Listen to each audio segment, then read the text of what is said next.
Hi, welcome to the Pursuit of Truth. It's currently snowing outside a little bit, so I suspect that's the same in most of the UK. You can see the snow outside the windows. I'm sure I shall put some on YouTube if it comes significant. I still need to put the lightning, isn't it, from South Africa, and the motorway mirage thing. I didn't know that was a real thing. I actually had to Google it, because when I saw it I thought, oh, it's water on the what's water doing on the motorway? And then as it got closer it disappeared, and sometimes you could see reflections in it of the car in front. So yeah, there's a mirage created by the heat on the motorway surface. But it's another one of those, why it triggered me, that's probably the wrong term, but it was because you're just like another one of these optical illusions that if you don't understand it, you wouldn't know what you're seeing, because it looked like I was seeing water that was on the motorway that evaporated before I got to it. But because I know that there's, optical illusions, then so we need to take a lot of those into account, and that comes when we talk about flat Earth and the ships going over the horizon thing. I can't believe that people still believe in that. I didn't think that people would still believe in that, when now we can, like you can get a camera and you can zoom in a bit. I know that's not the whole answer to it, but it shows you, because a camera has its limitations, as does the human eye. But what it does prove is that if, your human eye can go, I don't know, say 10 feet or whatever, I know that's not the right figure, but let's say 10 feet, and the camera can go 12 feet, then at 10 feet it disappears. You put the camera on and you see that from 10 to 12 feet, you can see that, no, it's actually still there. It never went over a curve, it's just because our eyes go into, like when you look down a long corridor or the train line, they converge into a point, the vanishing point. So that's why things drop off in your field of vision. Anyway, that's not really what I wanted to talk about, but that's snow. That's 2 minutes of not what I wanted to talk about. What I was going to talk about, I was still trying to write this thing. I'm finding it very difficult. I'm easy at writing poems, but the thing is with me is I'm easy at writing short things. It's like when I think that I have to, that's why I couldn't write novels and things. Well, I have written, I think I did write one or two smaller ones, but my problem is I always get this like, oh, how am I going to write like 30 pages of stuff? I've already said what I want to say in a page. So I'm expecting this thing is going to, if I do ever put it out there, probably on Amazon, because you can do it for free, because I've got some of my poem books on there. It's going to be like a small pamphlet. But I just wanted to get across some of these ideas so that it's in a different medium, the ideas of the way we believe things, the fictionless life that we live in, of division of countries and humanity and all that stuff that I waffle on about most of the time. Just so it's out there in one concise bit. Because my belief is that if people understand these things, it leads to the rest of the opening up of the rest of the Pandora's box, which for me started with, really started with flat Earth.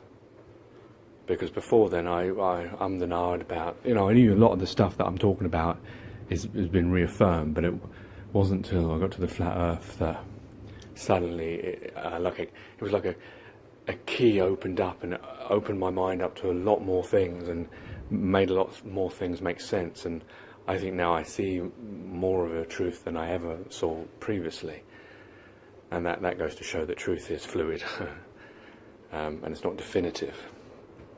Well, in my perception anyway. That's all I can ever talk about. Anyway, the thing I was listening to on YouTube, and I know lots of different YouTubers have mentioned it, is this issue of trans. And I see this as another divisive form that's just put out there to further divide us. what people want to do is up to them. If we all believe in freedom of expression and freedom of, if we actually believe in true freedom, like we want to be able to explore all of the world without the need of a passport. I suppose the only danger with, and this always comes in my head when I start talking about this, is that if we have true freedom, then that would mean you'd be allowing people to commit crimes and do bad things. But I believe that those things are just because people don't have the things that they need. Like, if we lived in a perfect world where, and I know people are going to say, that's impossible.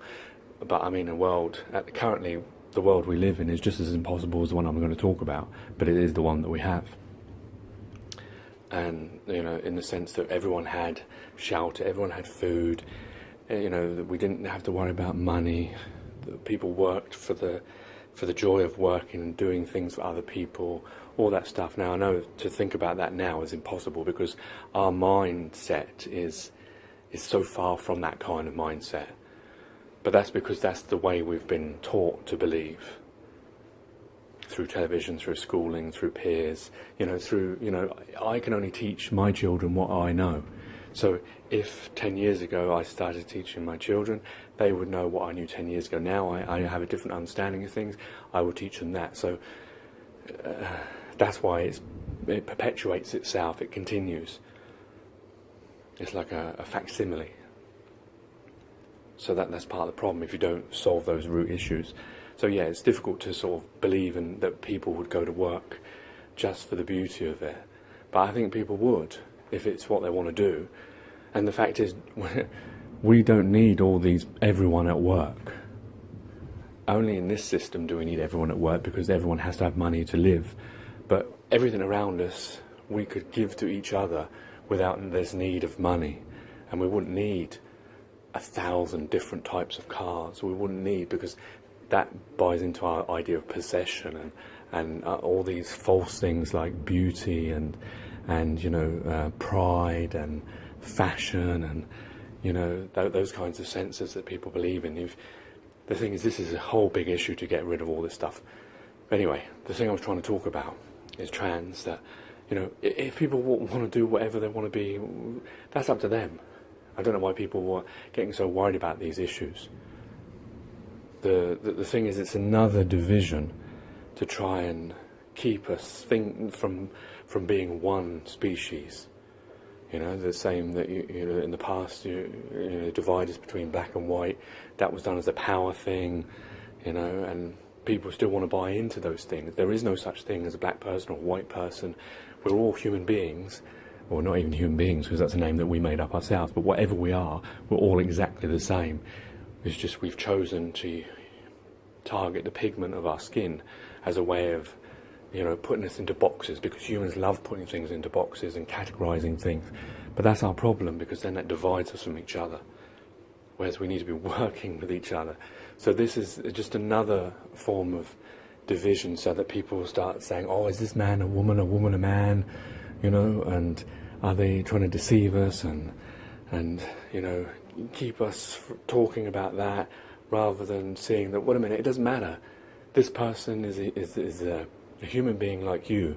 This idea of gender, maybe that's I guess it is a biological thing, so there is something that it can be categorized as different. But lots of the terms and lots of the ways we believe are these old system paradigm mindsets, and you're falling into them again. That's the problem. We need to start remembering that a lot of what we think, a lot of how we act, is based on this old mindset. And we need to start thinking a new way and start seeing these things early and seeing that, we're falling into that same divisive thing again about dividing us up. Stop dividing us. There is no division between all of us. Whatever we are, we are. Why do you think there is? What is your notion of what normal is? There's no such thing as normal. It's a made-up thing. Like, truth is made up. It's a word, and is not a true. There is no such thing as whole truth, because each person will have a different thing. Yeah, there are facts and things like that. Yeah, I understand, but even those can, you can find, bits and pieces. But what I'm saying is this idea of normal, well, no, whatever we are is normal to each of us, because this is the way we're born. This idea of, it went off, whatever the recording is. This idea of, that, like say you get a child and it is different than, 10 other children, we start saying that, oh, well, this one's not normal then. Well, wait a minute, who's to decide that? If you believe in God, then whatever is.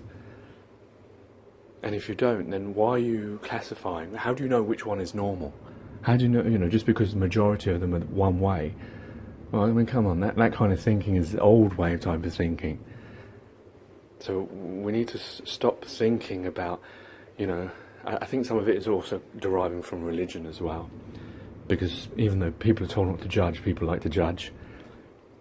If you believe in religion, you believe in God, let God deal with these things. It's up to him to judge people. It's not up to you to judge people. Let them be the way they want to be. Let's concentrate on actually all of us living happily together, rather than picking on people and being divisive and this, that and the other. Stop seeing these categories of this person's gay, this person's straight, this person's black, this person's white, this person's English, this person's American, this person's this, that and the other. Stop putting people in boxes. Remove all those boxes. We're all exactly the same. We're all one thing. We all have differences. Let's move on to actually solving the real problems, rather than getting bogged down in these problems that are purposely being created to keep our minds thinking in the same old ways. Anyway, that's what I think about it. Take care, take it easy, God bless and peace.